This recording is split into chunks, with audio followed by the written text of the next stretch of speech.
Two.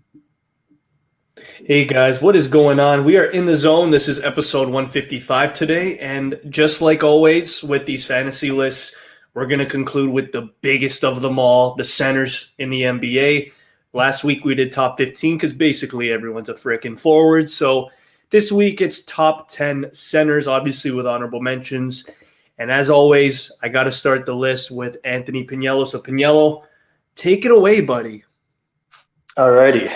Yeah, a little easier than the other list, but still have to think a bit. All right. Honorable mentions.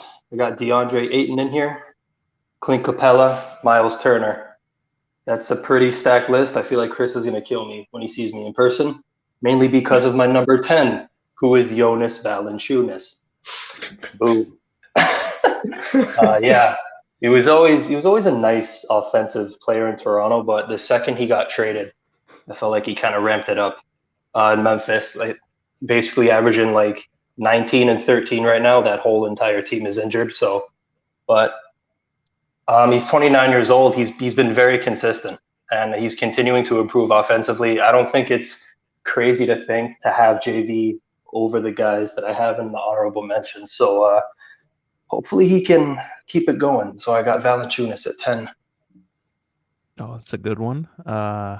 Honorable mentions for me, Miles Turner was 1. I was thinking about putting him in here, but you just got to go with all the other guys out there. I think Miles Turner by now, like based on the way he was developing a few years ago, I thought for sure he'd be a top 5, 6 guy. But I just missed the cut here. My number 10 is Clint Capella. I think he's just an unbelievable center. Ever since he got traded there in that package, he's still progressing and producing a great deal there. Rebounds, shooting. The shooting percentage isn't too bad, but for a center, a guy his size, getting all those rebounds is crucial. So I got him at number 10. Yeah, Pagniello, I'm not mad. I'm not mad at all. But it's obviously JV's right there. If he's not 10, he's an honorable mention, and that's the case for me. So my honorable mentions is the Toronto legend, Jonas Valanciunas. Like you mentioned, Miles Turner, obviously, this guy led the league in blocks last year, and when you lead the league in blocks, you're doing your job as a center. I got Jusuf Nurkic actually here. I'm showing some love to him just based off of what he can do at full health. I mean, we can see that, Lillard has been struggling with his shot, so Nurkic has been coming in and quietly averaging averages of like 16, 13, and 6. So Nurkic is a problem when he's healthy. I got him as an honorable mention. And of course, the other guy that a lot of people continuously sleep on in Sacramento, Riquen Holmes. And my number 10 is the same as Aulino, Clint Capella. Just what he does on a consistent basis. I actually thought when he went to Atlanta, it would actually kill his fantasy value. But the truth is he's just too good for it to ever go down. Blocks is always there. The steals is there. Obviously, he's always top 3 in rebounds. So, yeah, Clint Capella, very important to that Atlanta team. And he eases a lot of pressure off of John Collins. So I got Capella at 10. I love it. Number 9, I got Rudy Gobert. This guy might actually average like 15 and 15 this year. It's fucking crazy. But, yeah, 3-time Defensive Player of the Year. He's top 3 in blocks pretty much every year. Really one of the safest guys you can pick in fantasy. So I got him at number 9.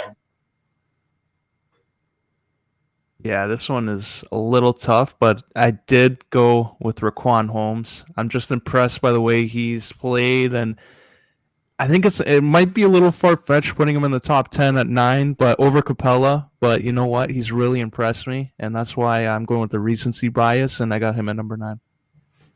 Now, I know you guys might get mad at me. I had some bonus in last week's. But this week, at number 9, I'm pretty sure he's a center, but you guys can correct me if I'm wrong. Christian Wood at number 9. The guy is a freak. Ever since leaving Detroit, even in Detroit, I remember when they traded him, I was like, why the hell are you trading him? This is one of the only key pieces here. Like one of these, like this can be a franchise type of, not a franchise type of guy, but, a good organizational guy. And he goes to Houston and immediately he's averaging like very, very elite offensive numbers. I want to say he's on par with John Collins when it comes to offensive numbers. So Christian Wood, time and time again, yeah, the history with injuries definitely hurts his value. But man, when this guy's healthy, I mean, Shaq finally started to notice him. So it's good to see Christian Wood really, really working on his game. And I got him here at number 9. I think he could climb the list though if guys like Jalen Green and KPJ can improve their game tremendously. So I got Christian Wood at number 9. Shaq and Charles don't know half the players in the fucking league. Yeah, it's puzzling. It's really puzzling, yeah. But to pick up on that, at number 8, Christian Wood. Okay, thank God. Yeah, originally I thought I was gonna have I just immediately thought like Capella, Ayton, Gobert. I'd have him. Well, I'd have all those guys over him. But I sat down and I looked at it. I'm like, there's all the opportunity in Houston. I don't see why he can't average around 20 points. And he's right now, he's averaging almost 12 rebounds. But double digit by the end of the year. Just a great offensive player. So I got him at number 8. Yeah, I also have him at number 8. But you guys nailed it there. When he got traded, you would think, okay, he's going to go in a bad situation here. Like, is he really going to get the amount of minutes to develop? Is he going to get an opportunity to fail and be able to produce offensively? But they actually structured a lot of their game plan around him. So he's really benefited from the move. And it looks like in a couple years, maybe we're going to be talking about him as a guy that jumps up in the fantasy rankings and becomes a franchise player. It's still possible, but I think right now he's on a great path right now in Houston, and onwards and upwards for him, especially on a team that's rebuilding. Yeah, that like out of all the centers I think on this list that I have, at least I think Christian Wood might have one of the highest ceilings. So keep doing what you're doing, big man. You're going to be a stud. Number 8, I got the first overall pick in the 2018 draft, DeAndre Ayton. Now, a lot of people actually chirped the shit out of this guy because Doncic and Trae Young went after him in the draft. You can't blame him for that completely. He's just an absolute force to be reckoned with. He kind of reminds me of a modern Shaq, maybe not as dominant yet, but I think if everything clicks with DeAndre Ayton, man, we have a problem here in Phoenix. I mean, Ayton and Booker, both under 26 years old, already both have about 3. I mean, Booker has 6 years in the league already, 5, and Ayton already has 3 or 4. So both these guys they've been running it for a bit in Phoenix. They went to the conference finals last year. I expect double-double numbers every year. And if his playmaking can go up slightly, then, man, that even bolsters his fantasy value. So for now, no one should really panic with DeAndre Ayton. Yes, Doncic, obviously, when you do redrafts, goes before him, but still Ayton, I have him as a top 5 pick. So DeAndre Ayton is here at number 8. Number 7, I got Nikola Vucevic. We know what he's about. He's super consistent, flirts with 20 pretty much every year, 11 to 12 rebounds. We've doing our pass list. We said the same thing with DeMar and Levine. We're like, we don't think it's going to affect any of them. They should pretty much do what they're expected to do.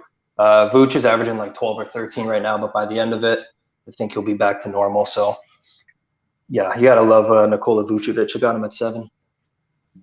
Yeah, my number 7 is not much of a surprise. I also went with Ayton from the Phoenix Suns. I think what we saw last year in the playoffs is his potential finally coming out. He has a first overall pick in a draft where many, if you redraft it, wouldn't take him first overall. So he's got a lot to live up to. I think he did right now, going to the final, showing that he could be that center that leads the way there with Devin Booker. But I just think right now there's a lot more to his game. I can see him challenging Embiid. That's a guy, if you're DeAndre Ayton, that's someone you want to challenge and be that kind of player. So it's going to be a while before he can even reach that level, but at least making it to the final and getting that experience, I think he could be on his way.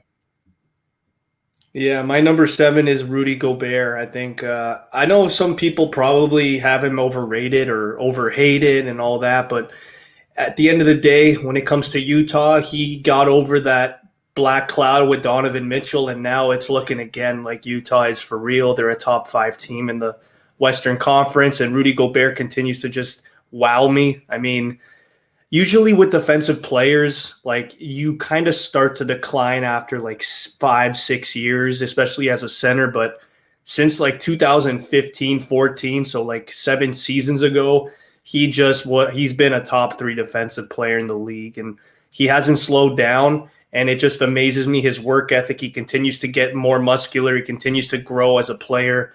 And Rudy Gobert, he's absolutely driven. I mean, if he really wanted to, he easily could have asked for a trade after the whole COVID shenanigan and everything that happened with Mitchell, but he stuck with it. He's a great teammate. He's a great pro. And again, like you mentioned Pagniello earlier, he's going to lead you in blocks. He's going to be a top 3 in rebounds. He's just one of those, he's one of those safe, unreal centers in the league that will always get the job done. And also injuries haven't been that much of a problem for him recently. So I don't want to jinx it for him, but Rudy Gobert for me is number 7, one of the most consistent. Love it. Number 6, I got Bam Adebayo. Such a confident player. He's only 24 years old. Runs the floor with ease. He fills the stat sheet pretty much every night. He's a triple-double threat. Last couple years, you kind of saw his stats take that jump compared to the first 2 years in the league. I expect he'll kind of flirt with the same thing, around 20 points, double-digit rebounds. Like 5 assists the last 2 years is impressive too. Yeah, I was going back and forth with him, Vooch, and Wood for the longest time, but I got Adebayo at 6. Yeah, I got Adebayo also at this spot. You're going to see who I have in the next couple spots here and why I have them there. But you know what? Adebayo in Miami, he's really shaping up, having a nice career. And I think with Lowry in there, he's going to bring out that mentality, that hardworking mentality, kind of like what Jimmy Butler's done since he arrived there. So Adebayo is going to be a guy that slowly creeps up the list every year, and I think he's doing a good job right now. Yeah, for me, my number 6 is Nikola Vucevic on the Chicago Bulls. After what we saw last year, just a freak. I think he was top 10 in all of the NBA in terms of fantasy ranking. He was incredible, gets traded, and as of right now, his shooting has been absolutely abysmal, but that sometimes happens when you go to a new team with a bunch of superstars. This guy went from being a number 1 option to arguably now the 3rd, 4th. So I don't blame him for his shot maybe not working. Maybe that just right now the team chemistry isn't going. But guys like DeMar DeRozan obviously are flourishing, and Levine and Lonzo Ball. But Vucevic, like you mentioned, Pagniello earlier, this is a guy that I'm not worried about at all. I drafted him in our pool. I'm really not worried about him. I think when you look at even assists, he's one of the better playmaking bigs in the league. Very, very quietly. No one really mentions his playmaking that much.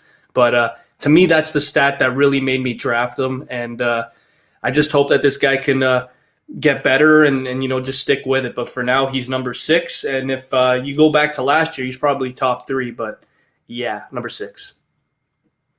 Number 5, Domantas Sabonis.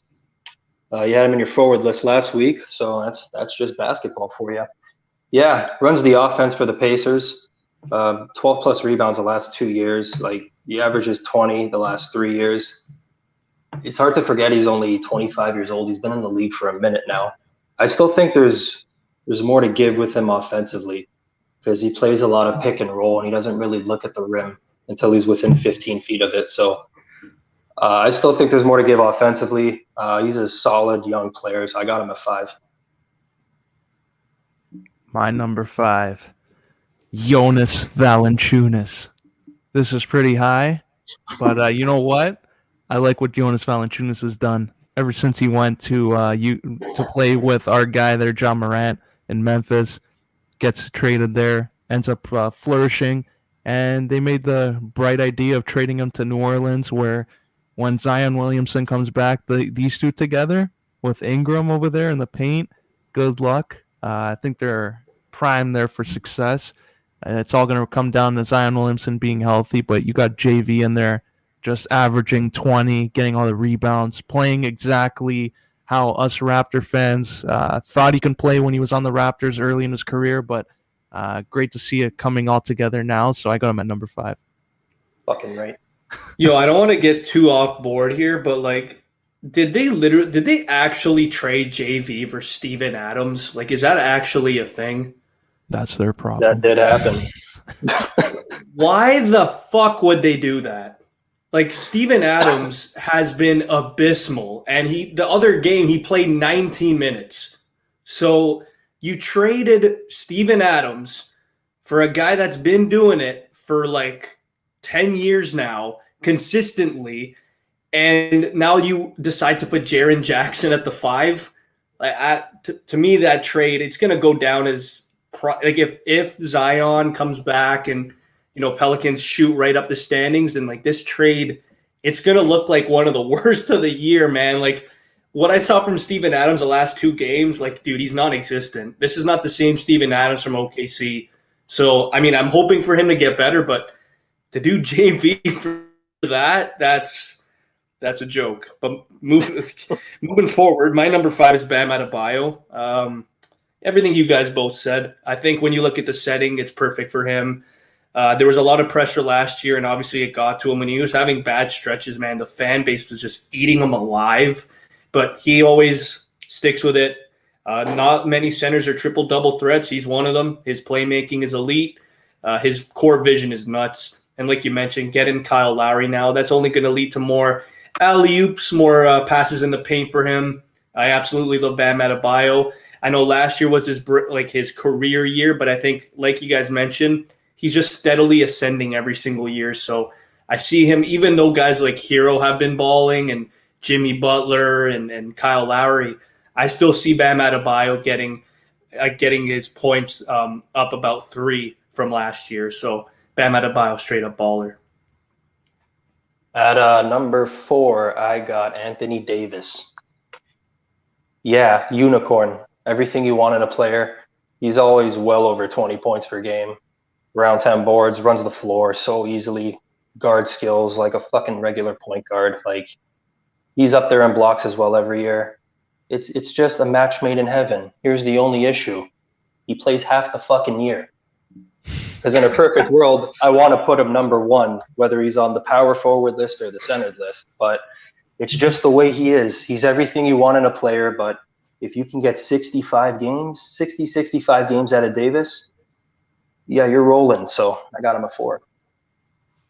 Yeah, this is where it gets tough. Because you're going for Davis, but you also have to realize if you're playing fantasy, you're not going by ranking through the season. So that is why I do not have Anthony Davis in this list, because like Pagniello mentioned, he never fucking plays. And I'm still upset that a couple of years ago I picked him in one of my teams, and he barely played. So I'm holding it against him. I'm bitter about that. So Anthony Davis isn't in the fantasy list for me.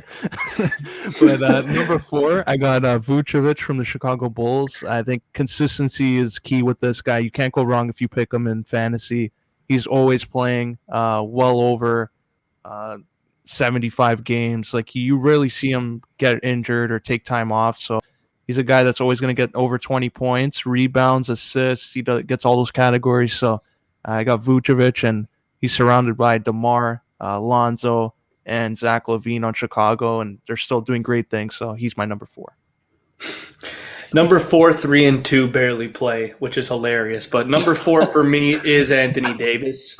I mean, like, the 4, 3, and 2 could be number 1, but they barely play. So Anthony Davis, the same, like you said, Pagniello, blocks, steals are, they're a hot commodity in fantasy, and he always gets it done. But yeah, 55 games is the outlier for him, and it's unfortunate because there's 82 games in a year. But like you mentioned, if you can get 60 games from Anthony Davis, then he's arguably a first, second rounder. But yeah, it's been tough for Davis the last 2 years, ever since 2 years ago when they won the chip, and like it was a perfect season for Davis. He had like 28.1 average, and he was just looking like a beast, even in the playoffs. Remember when he got that step back 3 over Jokic? That was crazy. But yeah, this is not the same Davis. I mean, last year he had an off year. He was injured for most of it. He only averaged, I think, 21 last year.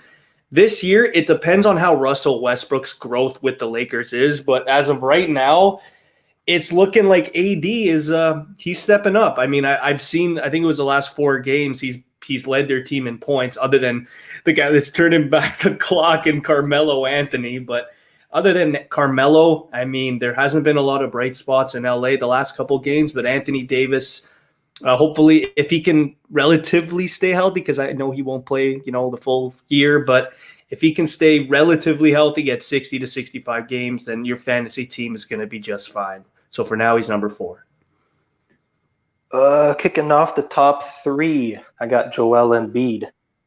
This guy is a big fucking problem. Whether he's driving or playing finesse, he can pretty much do it all. Another unicorn type player. I think the top 4 is all unicorns, these guys, but he's the franchise over there. He played most of last year, which was a shortened year. I think he missed maybe 10 games or something like that, but that's for Embiid, that's a good sign. And he's still at a career high in points per game. Simmons not being there, he's probably, I don't know how many more touches he's going to get. He's got the ball anyways, but him and Harris, they're running the show over there. Same with Davis, with Embiid. If he can get those two around 60, 65 games in a full year, that's a fucking blessing. So I got Embiid at 3. Yeah, my number 3, the guy on the left there, Rudy Gobert from the Utah Jazz. Every year, defensive categories, this guy's a stud. So if you have him in fantasy, he's getting all the points for you in that aspect. And offensively, he's just as good. You pair him up with Mitchell and Conley also, who's having a great year this year.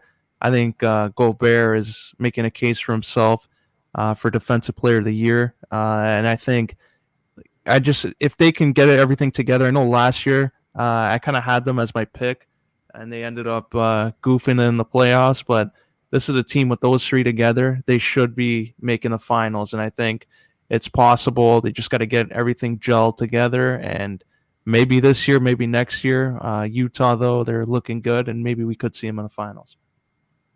Yeah. I mean, there's no problem of having Gobert at 3. When you're looking at like 9CAT especially, he's like ranked 20th. So I agree with you there. Aulino, it's not too much of a hot take, but my number 3 is Karl Anthony Towns.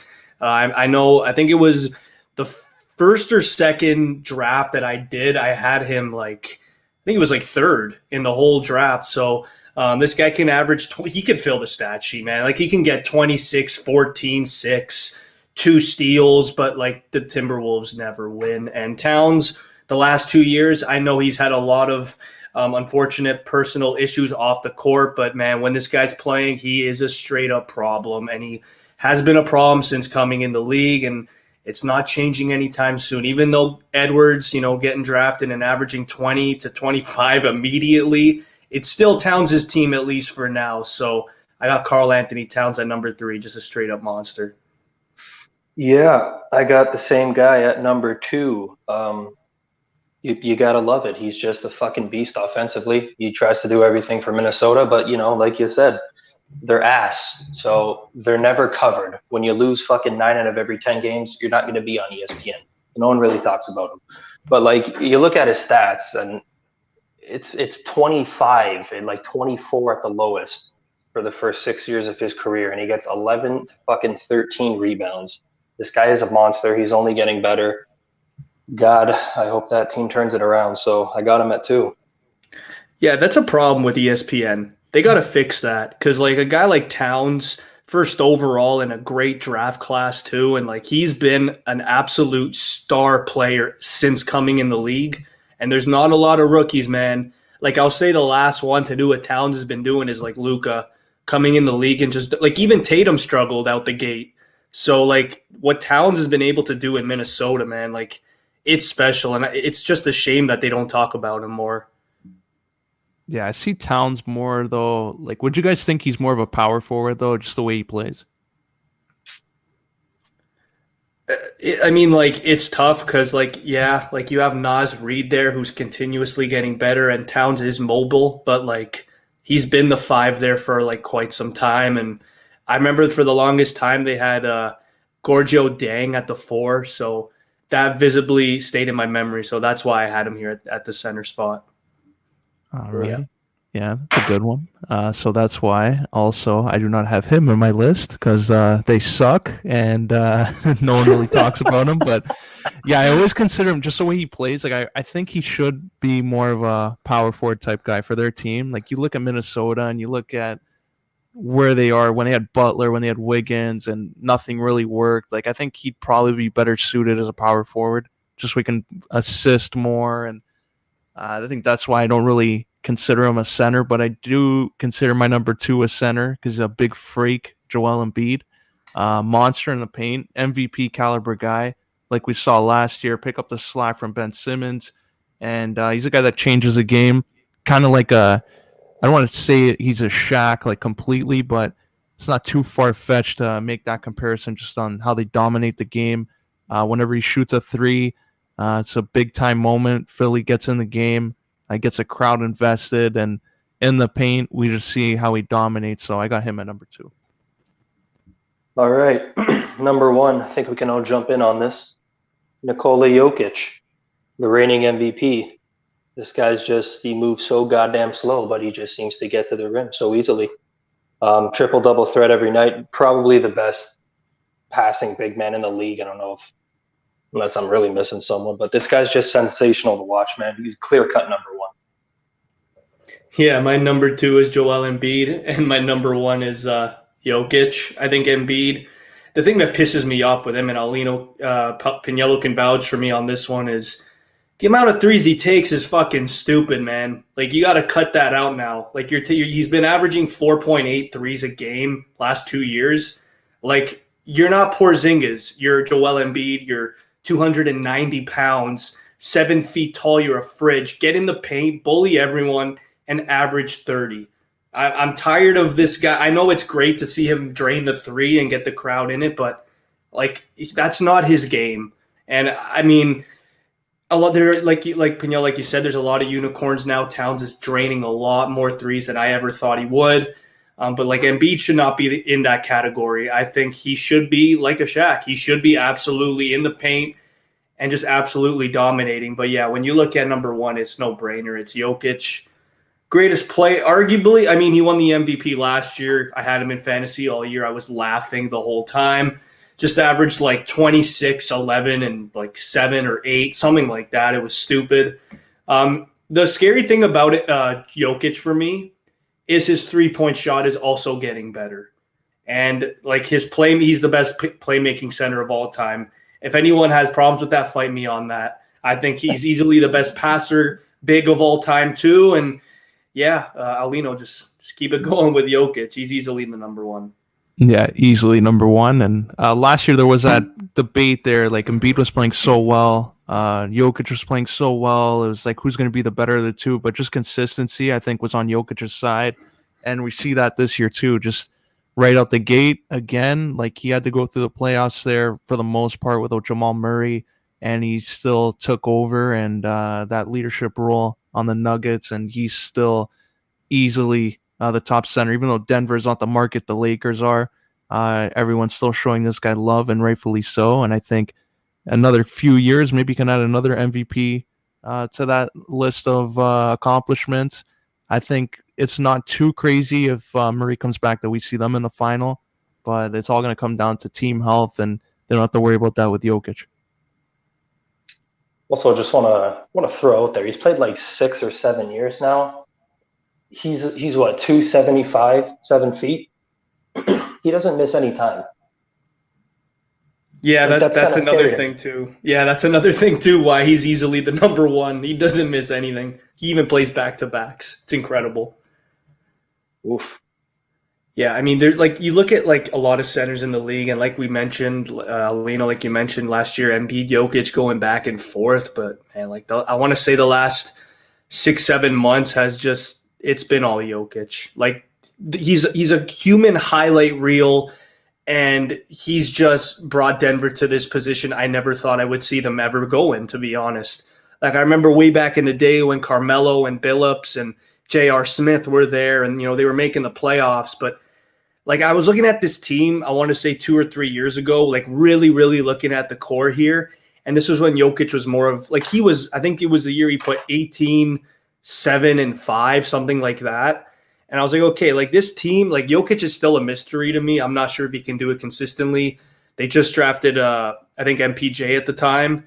And I wasn't really sure if this team could even be a top 5 seed. And man, like with Jokic's play and how they've just evolved, it's just scary. And day after day, this guy proves me wrong. Because, man, you look at his body, it looks like he has Coke before games. And like it looks like he doesn't take the game seriously, and he's owning you. So it's just absolutely breathtaking when you see Jokic play. And yeah, this list is done. He's easily the number one center in the league. But we got to move on now. We're going to move on to hockey. I just want to quickly talk about the Toronto Maple Leafs because we always talk about the Leafs. And recently, I'll start with the trades or the trade bait.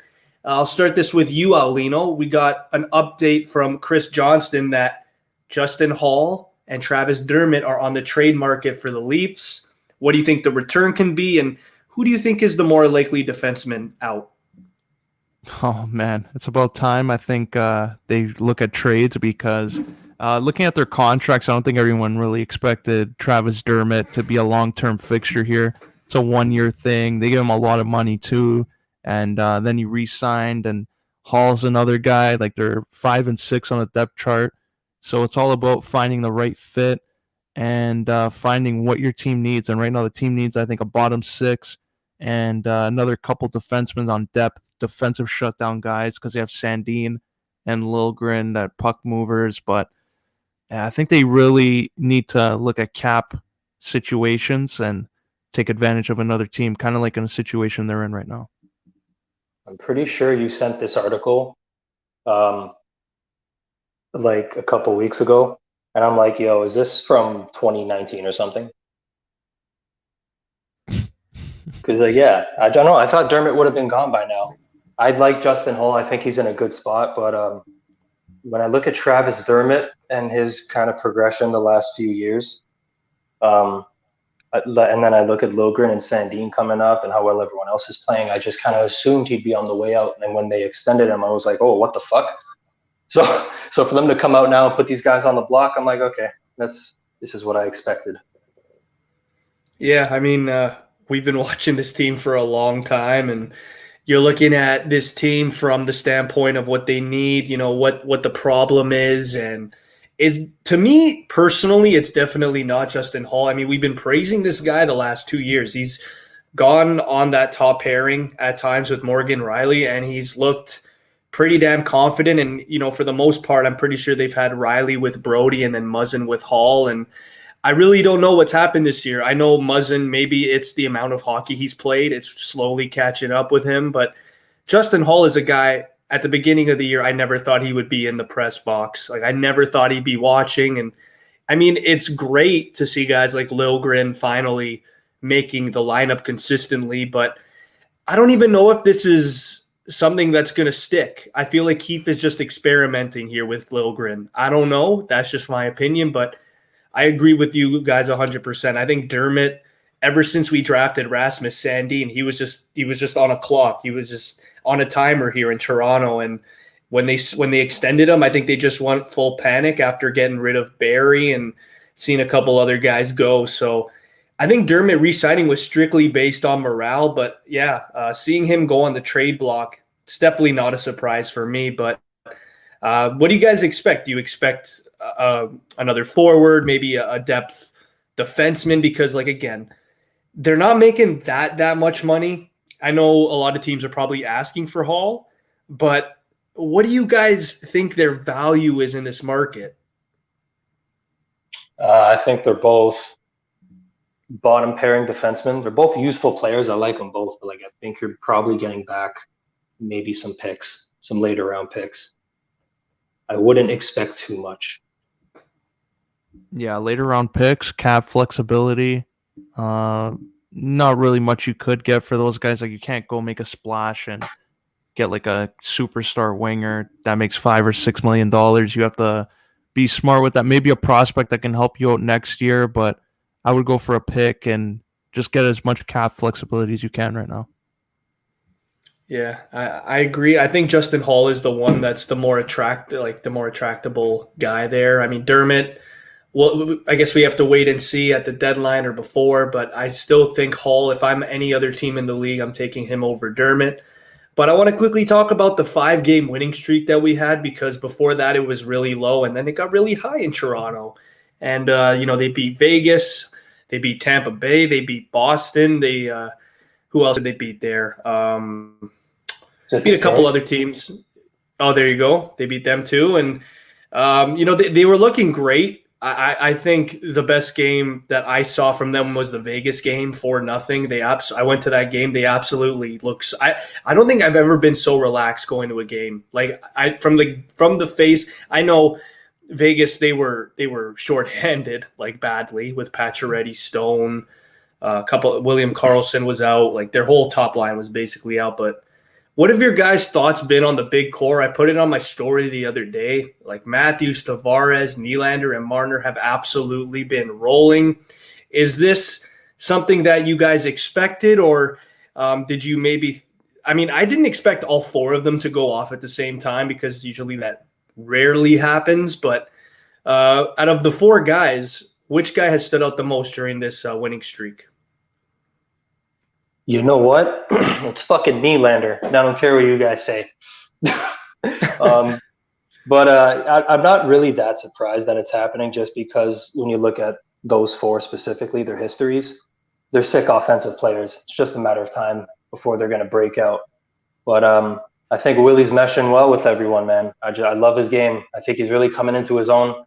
I'm not going to fucking say he's going to get 100 points or whatever, but he's impressed me out of the four during the 5-game winning streak. But when you brought up the Tampa game, I'm not gonna lie, I immediately just thought of the Sergachev hit, and that's what I was thinking the whole time you were talking. That fucking Tampa Bay game. Yeah, you know what? What's going on with all the hate for Mitchie? I don't see any hate going on for Mitchie. Trade Mitchie. Mitchie sucks. He's a shell of himself. He can't score. Everyone going on Twitter and Instagram saying that they hate his guts. What's he doing on the team? And then all of a sudden he scores. It's all quiet. Where's that same energy? I don't see it. So I think a lot of fans owe my boy Mitchie some apologies. He's collecting some receipts. I hope he goes on one of a little rant at the end of the year. Hopefully he gets 100 points, and then he can tell all those fans there to stick it, brother. Yeah, for me, I'll also say Marner out of the four that's impressed, and it's because of the press that he was getting. Like this guy, I mean, Matthew said it perfectly in the press conference after they beat Boston. Like the highs are very high in Toronto, and then the lows are very bad. And when Marner and Matthews were going through that stretch where I think we lost 4 in a row, and we got blown out by Pittsburgh, and our guys are not scoring, and then all of a sudden, bam, Marner gets 11 points in this 4-game I think it's 9 or 11 in this 4-game winning 4-game winning streak. 4 or 5 game winning. Wow, I don't even like it's. I know it's 5. I'm confusing myself. It's 5, but we're rolling. What Marner has, what I saw from him against Vegas, he was the best player on the ice. He was his creative, magical self. He is one of, like we mentioned when we were doing our wingers list like a month ago. He is probably the best playmaking winger other than Kucherov, but that guy's on the shelf. So Marner obviously has a lot of pressure. We know what he's going to bring. He should lead the team in points every single year just based off of his playmaking. And like you mentioned, Pagniello is just his offensive instincts. He's one of those guys. But, I mean, I'm going to ask this question because a lot of people that I've talked to personally think that Austin Matthews is only getting goals because of Mitch Marner, which I think is absolutely absurd. Now, I want you guys to also agree with me in this case. Austin Matthews is an elite player in this league. He's not a guy that's going to rely on someone else. He's going to go out there and he's going to get you 50 goals. He had 40 and 50 this year, and everyone is saying it's because of Mitch Marner. So what are your guys' thoughts on that? I know for the longest time, this same shit was happening with Draisaitl, with McDavid. Oh, Draisaitl's not good enough.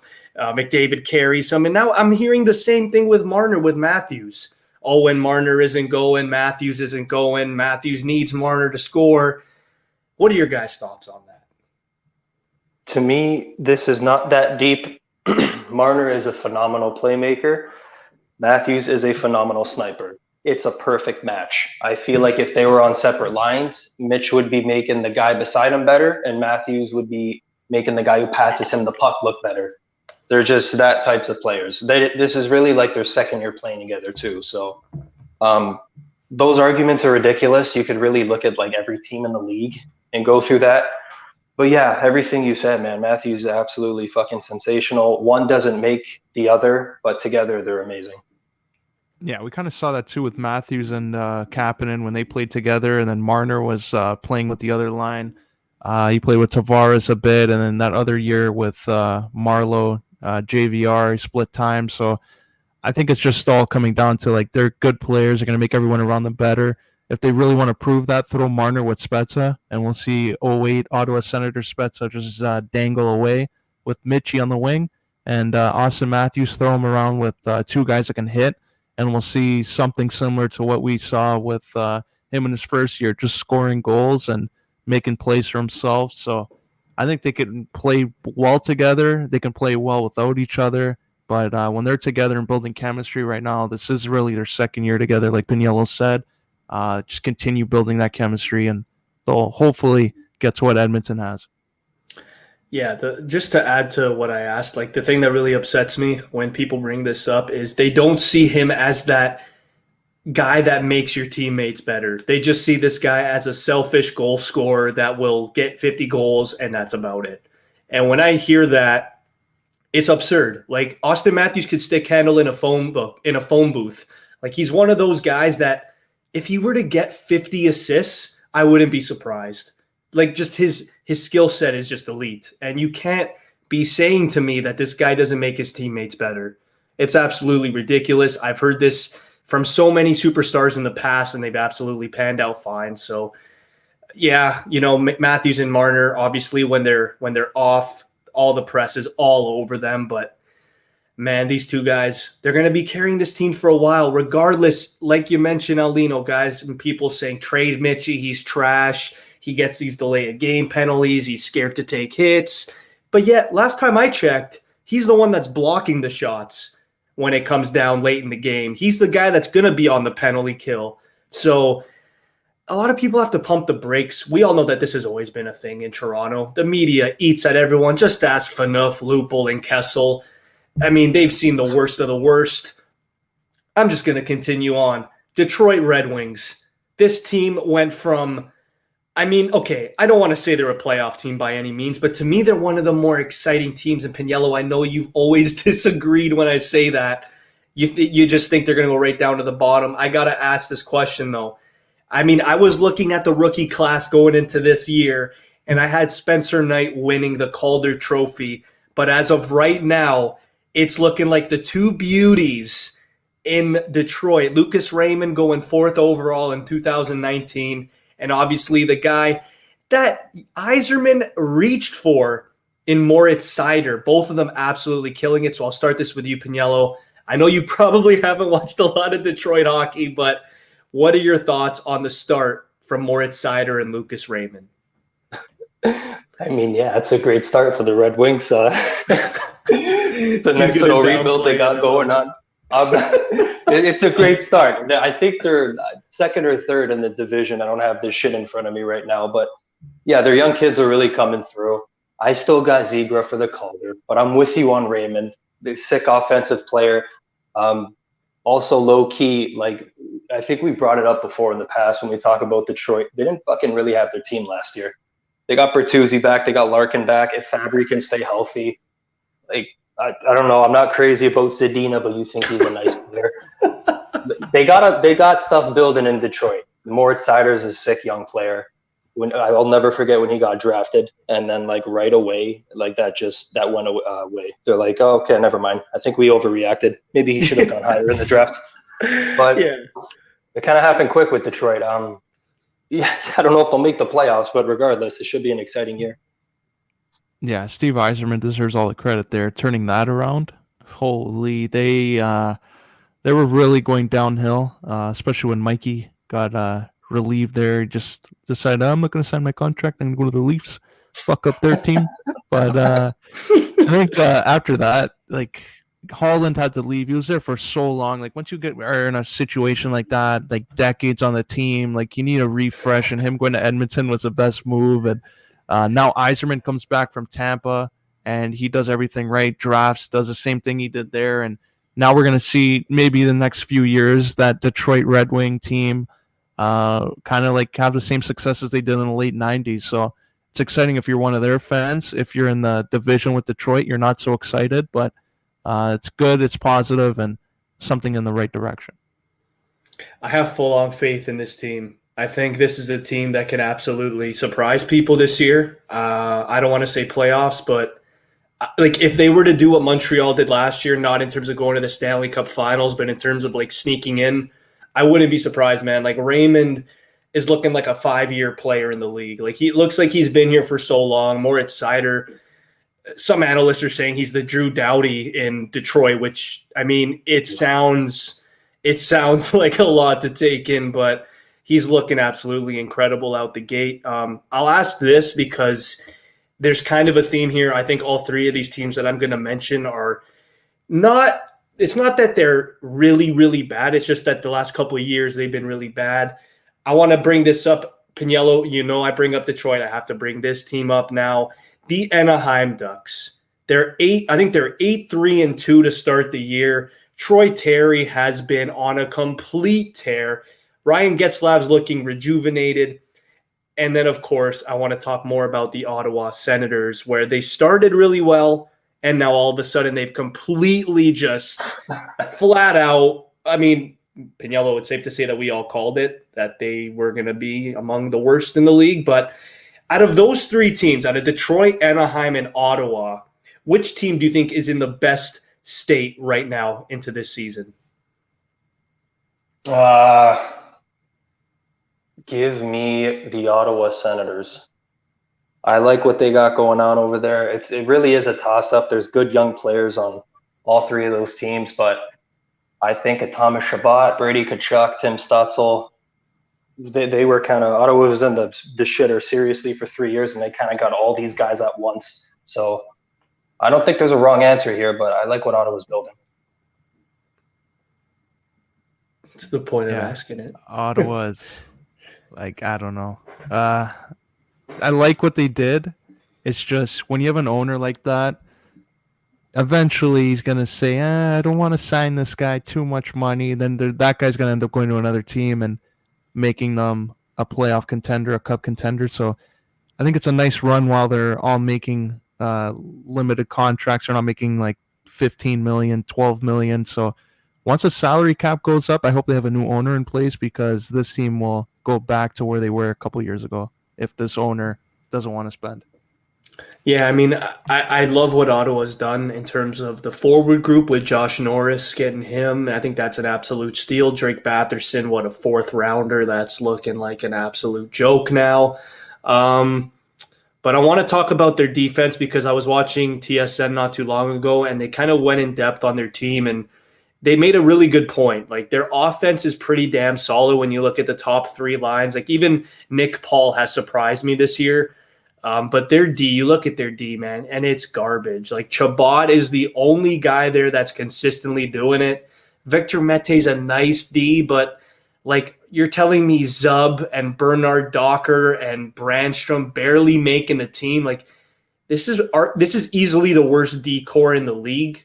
And even their goaltending with Gustafsson, Forsberg, and Murray, it's not going to cut it. I think this team is probably bottom 3 in the league when you look at the end of the year. But I mean, you guys said it perfectly. Like, their forward group, getting all those guys at once, it's obviously going to speed up the process. But Aulino, I'm going to ask you this question, because you think that they're not going to sign someone. Who is going to be that player on that team in that situation? Do you see it being this? Because it's definitely not going to be Stutzel. I think it's going to. What do you see? Maybe Norris or Batherson? Yeah, I think one of those guys. I think Batherson probably is going to ask for that big payday, but like, the GM's hands are tied after, because you have to give Tkachuk that deal they did. It took long enough, but they got him signed, made him the captain, and now Batherson is there. Brandstrom already wants out the door, and that's a guy who he easily could be a top 4 once he develops.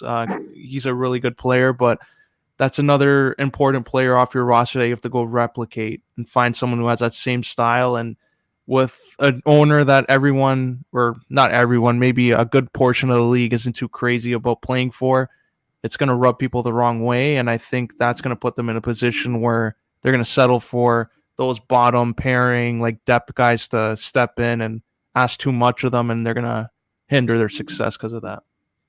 Boys, are we talking Batherson or Norris? Because I think Batherson's already signed one of the two. Oh, is he signed now? Like locked up? Didn't Like they give him super long the term. 6-year deal?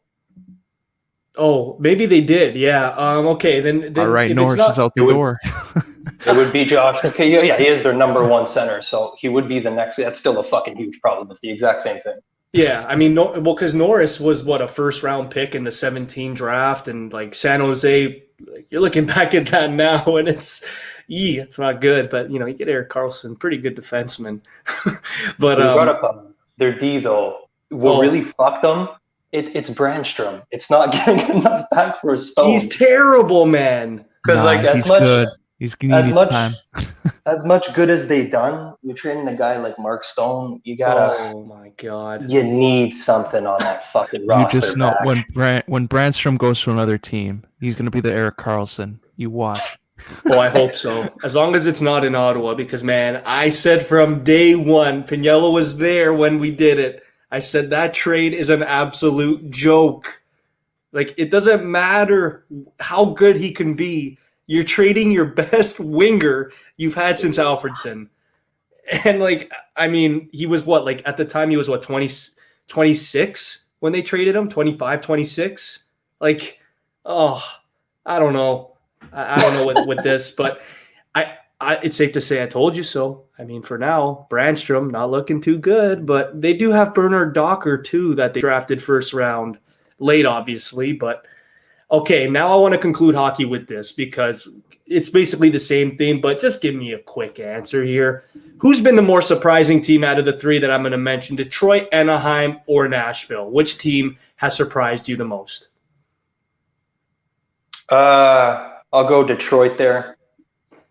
I like the three you brought up, but yeah, just from the previous thing I was saying, I thought you guys would be young and exciting, but not necessarily at the top of the standings. And through the first month of the season, their young guys are taking over and they're killing everyone so far. So they're on a nice pace. So I got to go with the Red Wings. Yeah, Red Wings for sure. I think they're gonna surprise some people and play like being in contention for a playoff spot longer than maybe everyone thinks they are. I don't think they're gonna make the playoffs, but for sure they're gonna be on the outside looking in, a little too close to that wild card spot for those guys' liking. You know what's hilarious? Detroit right now is higher in the standings than Tampa and Boston. So that's absolutely hilarious. I'm actually going to go with Nashville. I'm going to go off the board here. Matt Duchene and Ryan Johansson are performing like it's 2013 now. Matt Duchene's having oh my God, torrid start. You love Duchene. Oh, I love him. And Ryan Johansson, former 70-point player, it felt like yesterday, but it was already like 7 years ago. So I love what Nashville has there. Again, Pagniello, you got a gem there this year in fantasy, and Roman Josi just been a big problem. I think he's a early favorite to win the Norris.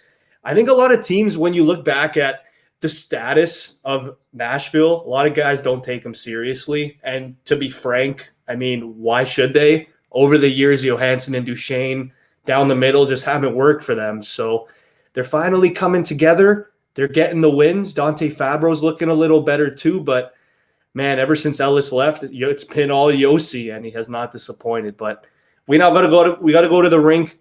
Sorry, not the rink. The ring quickly. I got to pass this one to Aulino, talking about AEW Full Gear. It's coming this Saturday. Coming out hot and heavy. And take it away, buddy. Talk about the card.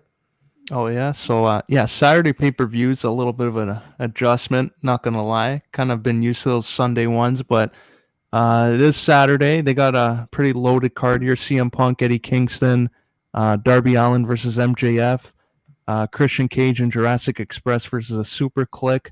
Main event, well, you got Inner Circle versus American Top Team, the MMA World, and a nice little WWE match, Bryan Danielson versus Miro. And main event, Kenny Omega, Hangman Page for the title. What are you guys thinking in this main event? And should Hangman win the title or should they hold off on it? Take it. I'm going with Kenny retaining here. I know that the momentum is in Hangman's corner for sure, but I still think it's a little too soon to take it off the cleaner. I still think he's rolling. He's the top heel in the company, as I said he should have been when this whole AEW became a company, and he's been running it. He's been absolutely outstanding. No surprises here, but yeah, Hangman Page, he's getting the same attention as he did absolutely at the first pay-per-view when he went up against Jericho for the title. So to me, it's been very similar in terms of momentum with Hangman, but nah, I got Kenny still retaining this one. There you go. Yeah. The more I think about it, though, I'm kind of holding out hope Hangman wins it, so like that Kenny's free for some other feuds, one-on-one matches. Holding out hope still Okada ends up in AEW at some point, and they can do that one-off match. They don't need a title, I don't think, but I can see Chris's prediction coming true here. The cleaner wins it, holds it on, and probably some screwy fashion to set up another match with Bryan Danielson. But what do you make of the way CM Punk's been used? I'll ask you, Chris, this first, because you would think CM Punk right away, they would throw in the main event. They're paying him millions of dollars, put him in with their main eventers, but he's been wrestling like, okay, Darby Allin's a good up-and-coming guy that they have high hopes for, but the other guys have been facing on Rampage and, not really up to par what you would expect. Are you disappointed they're putting him with Eddie Kingston here? Absolutely not. I think you talk about a guy like CM Punk who's been at the top of the mountain in WWE, and everything he's gone through, and when you're not in the wrestling business for 7 years, I think he started to realize that I am CM Punk, I am a hot shot, I'm a hot commodity for sure, but I think he's starting to realize that it's not about being at the top, at least at this stage in his career. I think I mentioned it when we talked about the Darby Allin feud. I think that was like the perfect first opponent for him. And now it's the same here with Eddie Kingston. I think after what we saw with Kingston in his last couple pay-per-view matches, his momentum has just skyrocketed. He's proving to everyone how great he is and how consistent he is. And I think CM Punk is going backstage, talking to Tony Khan and saying, listen, maybe down the line you could give me an AEW world title shot, or maybe me and Bryan Danielson can be tag team champs maybe down the line. I'm not really sure. I know they've always wanted to work together, but as of right now, man, I think they're doing a solid job with him, just kind of experimenting with a lot of singles guys on the roster. And I think it only benefits both Eddie Kingston and CM Punk. CM Punk, like you mentioned, he was gone for 7 years, man. That's a long time. So I still think he's, believe it or not, I still think he's getting his feet wet. And I think as time goes on, I think he's only going to get better, and I think he'll only be in the bigger spotlight down the line. So for now, it's perfect where he is. Yeah, they're playing it safe. I like it. Could you imagine if he just came in and took the belt right off of Kenny Omega? Like, where do you go from there? Because the guy hasn't had a fucking match in years, and Kenny's rolling. So I think over time, I think they should keep this going, like not really have him in a feud. I know he's starting the thing with Eddie Kingston, but like he's kind of been floating around, and after a while, fans are going to be like, okay, what the fuck? What are we doing with this guy? So I don't mind it. Like Christian went over there recently, and he's immediately in the title picture. So like they got to chill out. I think they're playing it right with Punk. Yeah, another thing, Aulino, too, like there's so many guys that have been going to AEW, and there's only so many title opportunities. And I think, like Pagniello just mentioned, they're playing it safe. They didn't play it safe with Christian. They saw him go in the Royal Rumble. He looked great, and obviously right away, bam, let's put him up against Kenny Omega. This guy also was the double champ at one point. So they went all in with Christian Cage, and if you're going to do it with Christian Cage, maybe pump the brakes with CM Punk, and they did the right move there. But even now with Moxley kind of, having his issues, I think Punk, I want to say sooner rather than later, might get that opportunity just based off of a couple other guys' spots on the card. But for now, he's rolling, and I love what they're doing with him. You know what I would low key want to see real quick? If like they hold out with Punk longer than expected, and when he finally gets his shot, he fucks over a young guy to get it, and then that turns him heel. Oh, I was just gonna say, yeah, like like it's hard for Punk at this point because like everybody loves him. So if you turn him heel, it has to be like it has to be against a guy like a Hangman or a Cassidy or a Daniel or a Bryan Danielson, or you know what I mean? Like it has to be one of the top baby faces getting that big time opportunity, and then Punk just snatches it from them. So it's going to be interesting to see for sure. I guess Alino, I'll ask you this question: when do you see CM Punk turning heel, if he does? Oh, well, that's a good one. If he does, it would have to be against a guy that they all love in AEW as a babyface, and that they want to see keep rolling. And I think the right guy for that would be Hangman. But Hangman would have to win the title, and then CM Punk would have to screw him over. So until that happens, I don't see another top face there where they would probably cheer CM Punk over and as a heel. So if they build it right, I think Hangman's a guy. Yeah, absolutely. But looking at this card too, I don't see like there's a tag match Lucha Bros versus FTR for the titles. There's not any sign of the Dark Order here, and there's a super click here against Jurassic Express. Do you see if Kenny Omega retains the title, they get the whole elite in the ring? Do you think it's possible we see the debut of Bray Wyatt and his little cult coming in there? Oh my God. Damn. That would be absolutely incredible. I mean, if they're keeping the Dark Order off they're keeping them quiet, then it's smart, but it's also predictable. So I really hope, I mean, if Bray Wyatt does come back and go all elite here, sky's the limit. I mean, a lot of guys will get pushed back if he goes to AEW. So, like, this is a big thing for me. Like, you get Punk, you get Cole, you get Danielson, you're getting all these guys. Adam Cole's in this match. He's going up against Christian and Jurassic World here. Or sorry, Jurassic Express. Jurassic World. Jurassic Express. And like I love what they've done. You know, they're the elite, Adam Cole and the Young Bucks, but like it's gonna get to a point where it's like, okay, you brought Adam Cole over, one of the more successful NXT champions. When is this guy gonna get his shot? When is Punk going to get a shot? When is Danielson going to get a shot? So with all these guys coming over, especially another guy like Bray Wyatt, what's going to happen with like a Chris Jericho, a Christian Cage, all these guys? Like, are they just going to be floundering and it's going to get to the point where they're basically off of TV? Because I'm starting to get that hunch a bit. And I want Bray Wyatt to be successful, man. Like, it didn't work out in WWE. They had a gold mine there with The Fiend, and they didn't make it work. If he goes to AEW, if they commit to his character, sky's the freaking limit for this guy, honestly. I think this is one of the biggest free agents in wrestling history. It sounds like we're fantasy booking, but they've had a new fucking debut like every other week. So honestly, I'm not going to write it off. It could happen. Another one now, like Chris just mentioned here, they're having so many guys there that are going to make a case. Oh, what about this guy getting a shot? Are their roster like too loaded? Because now you see Killer Cross available, Keith Lee's available. Like, at what point do you say, yeah, they're great, but we might have to release some wrestlers here? Oh, soon, very soon. I mean, if they're continuing this trend, like it's gonna happen, and it's probably going to happen, I want to say, before the new year. If you're going to go get Keith Lee, which is absolutely, obviously, it's the right thing to do, an experienced vet, but I wouldn't be surprised if he went to Impact somewhere there. Cross, I wouldn't be surprised if he went to TNA.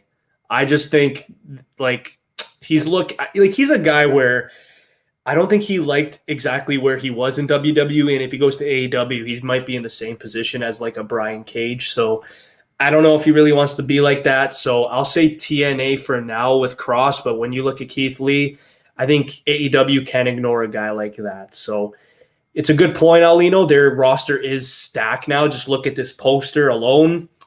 They're going to have to start releasing some guys sooner rather than later. And Tony Khan, he's new to this, but I think he'll make the right releases and he'll make this company flourish.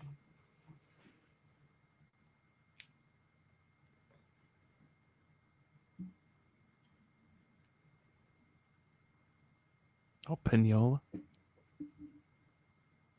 Oh, did we lose him? I think we lost him. Okay, well, another thing too that I want to bring up, because you brought up Kenny Omega and Hangman, like going at it for the AEW title. I still got to get used to WWE and AEW. I got to get used to this.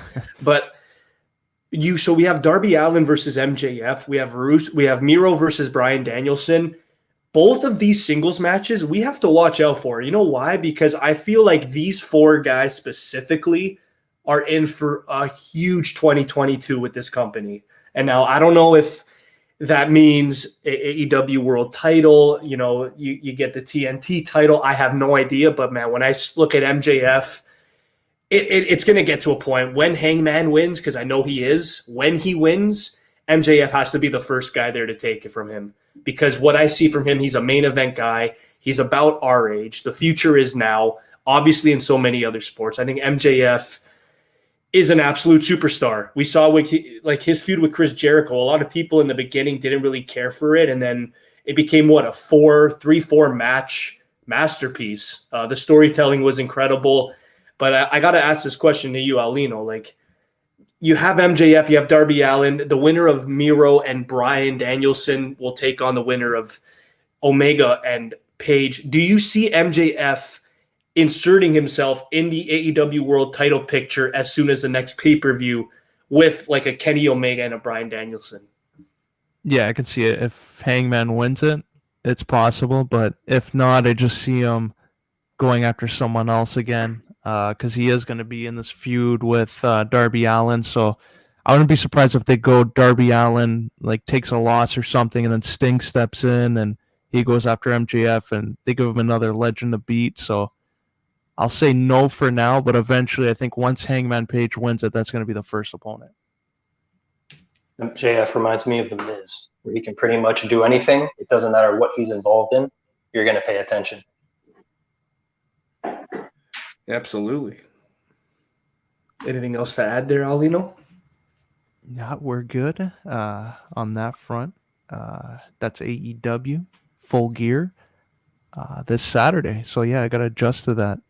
Saturday at 8 p.m. There'll probably be like a 4.5 hour show. So yeah. What's some longest match you think we'll see? Think the main event, Kenny versus Hangman, you think they'll give more time to Miro and Bryan Danielson? I mean, I want to. Yeah. You know what? I want to say Bryan Danielson and Miro should go the longest, just based off of like they've done this whole tournament, and I just think they should go full on with it. The winner of this, make both guys look absolutely dominant here, and both of them. You look at their resumes in the past, just absolutely incredible. So, I mean, obviously it should be the main event, but I mean, if it's Miro and Bryan Danielson, I think that's the right move from AEW.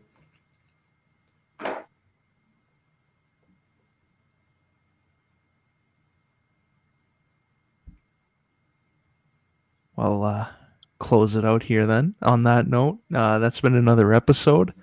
We ranked our centers, talked a little hockey, and previewed AEW. Stick around for next week, where we'll probably recap what happened. Hopefully there's a debut. Maybe we'll talk about that, but I'll see you next week.